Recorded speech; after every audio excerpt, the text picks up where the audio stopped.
রমজান মাস আসলে আমাদের মধ্যে দানের প্রতিযোগিতা বেড়ে যায়।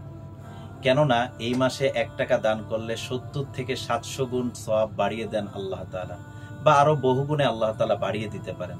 যার কারণে রমজান মাসে আমরা বেশি বেশি করে দান সদকা করে থাকি। বিশেষ করে যাদের উপরে যাকাত ফরজ, তারা এই মাসে যাকাত আদায় করে থাকে। তো যাকাত আদায়ের জন্য নির্দিষ্ট খাত আল্লাহ তাআলা কোরআনে বর্ণনা করে দিয়েছেন। তো সেই খাত অনুযায়ী আমরা যাকাত আদায় করে থাকি, যাকাত আদায় করতে হয়।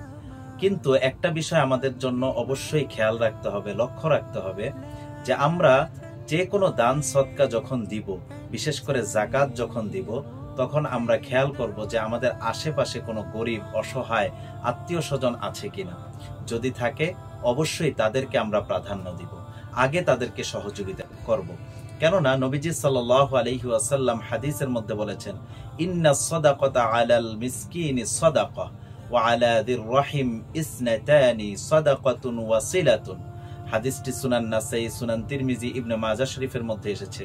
নবীজি সাল্লাল্লাহু আলাইহি ওয়াসাল্লাম বলেছেন, কেউ যদি কোনো মিসকিনকে দান করে, তাইলে সে একটা সওয়াবই পাবে, শুধুমাত্র দানের সওয়াব।